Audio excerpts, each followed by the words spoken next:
Robin detects the cargo ship on sonar, and Beast Boy goes out to do that thing he does so well. Try not to be jealous.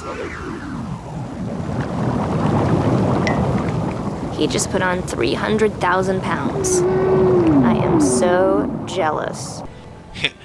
Anyway, they continue on to the cargo ship, where Beast Boy turns into a shark to properly navigate the ship. Little does he know he's being followed by somebody else. After Beast Boy stops the mysterious figure, he takes off after him. The Titans follow, but are interrupted by Trident himself. They try to engage him in sub-to-gill-man combat, but things don't go too well, because apparently Trident can be in 3 places at once. How is this possible? We'll find out eventually. Right now, our heroes are in a bit of trouble, as they're pummeled by Trident's, Trident. Yeah, I got nothing. Let's face it, when a villain names himself after their weapon, you don't really have much to go on. So he uses the Trident, and his name is Trident. Big frickin' deal. Why should I care? There's nothing big about it. There's nothing important. There's nothing related to who he is. There's nothing that explains his motivation. There's nothing that shows a characteristic of him. There's nothing that's attaching. It's bland. It's boring. It's unimaginative. I mean, you got names like Juggernaut, Magneto, Doctor Doom, Goldfinger. These names are imaginative. They show off what they're capable of, what type of threat they are, what their motivation is. Trident is just his weapon. Why should I be excited about that? It's like naming a character Machine Gun Man. It's not because he has a machine gun embedded in his chest or attached to his arm. It's because that's the weapon he uses. A machine gun. No specialty, no perks, he just uses a machine gun. It's boring. The Titans start falling down into a dark abyss. The guy Beast Boy was chasing apparently uses telepathy to warn Beast Boy of his friend's fate, so he goes off to try and save him. Okay, hero time. This is my big chance to prove I'm the best.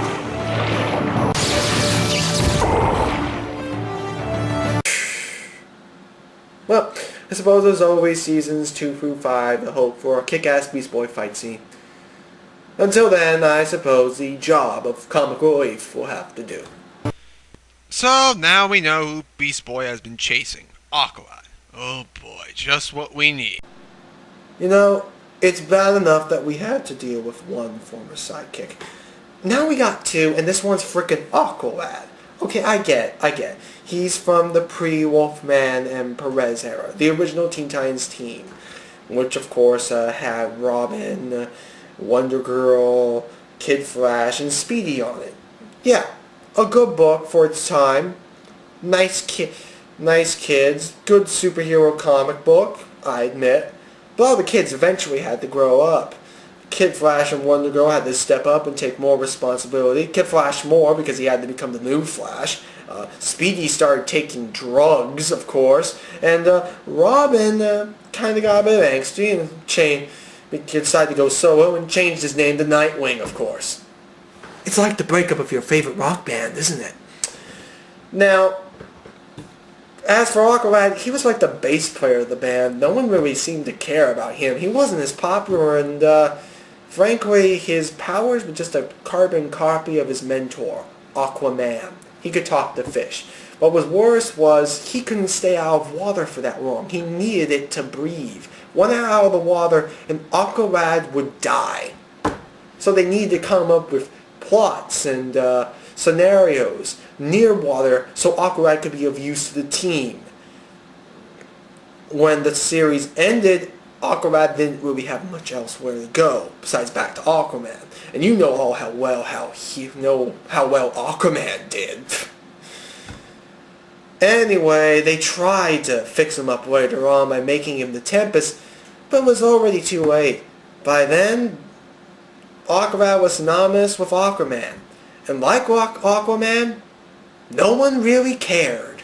Who cares? So how do you make a sucky superhero somewhat cool? Well, you do what they did in this episode. You give him kung fu action powers.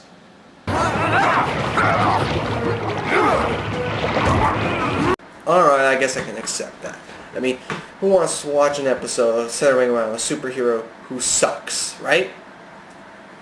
It doesn't matter anyway. They're gonna make Aqualad look incredibly uncool in the next couple of minutes. So let's go back to the Titans and see how they're doing as they continue to slowly sink to the bottom of the ocean. We're all going to drown.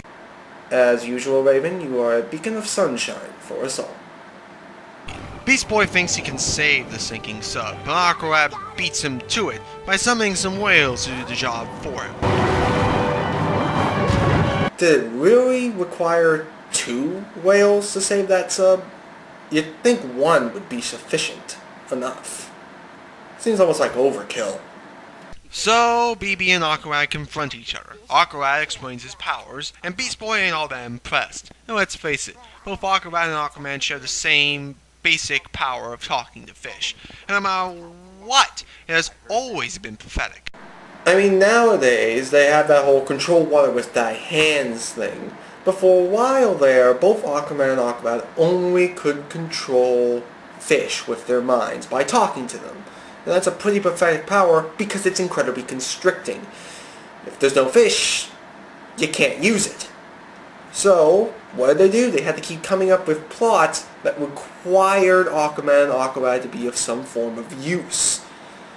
Like some sort of water-based villain or villain with a water-based plot. And essentially this is what this episode kinda is. It's a plot to give Aqualad some use. Of course, I have to admit, it's a lot less contrived than some of the stuff on Super Friends. Go ahead, watch a couple of episodes of Super Friends and you'll see what I mean. The Titans eventually arrive in an underwater cave. They get out to inspect the area while Cyborg relents of the loss of his sub. It's totaled! Oh man, I never even got to use the seismic blasters. Oh, that sucks, man. You gotta calibrate those things properly the first time, because if they aren't, they could blow a fuse on one of the engine rods. It totally messes up the transmission, and it just leaves this very icky black substance all over the battery. It's totally nasty. Don't worry though, they're easily replaceable. You can find one on eBay for $29.99, but you didn't hear it from me, man.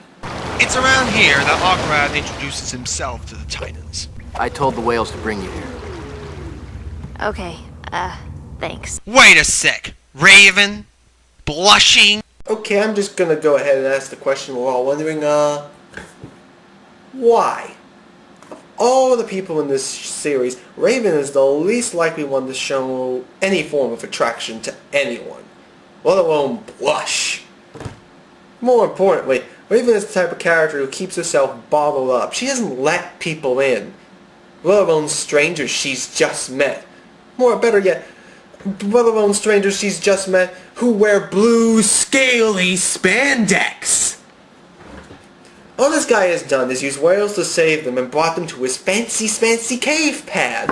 What does Raven suddenly see in this guy? I mean, sure, Melchior is a little bit like it at the same time, but no, he isn't at all. With Melchior, Raven got to know him, or at least think to get to know him, over the course of the episode, and it didn't turn to full-on love until much later, when she thought she got to know Melchior. Here she's suddenly crushing on a guy she's just met! That's not the Raven I know, and it's not the Raven that's been established by this series or the comics. At least I can't make it any worse, right? Oh yes, truly, thank you so much for saving us. Okay. They've just made it worse. I think we've already established in this series that Starfire is crushing hard on Robin. And suddenly she's apparently forgotten that bit of her character and is going on to crushing on Aqualad. I'm guessing they're trying to show us that Aqualad is some kind of a chick magnet, but I'm not really buying that. Mainly because I figure chick magnets are supposed to be manly, right? All I'm getting from this guy is an extreme sense of femininity. Aqualad intercuts into the conversation, announcing he's from Atlantis. Beast Boy grumbles sarcastically about how Aqualad is an upstager. Then we... Oh, for the love of crap!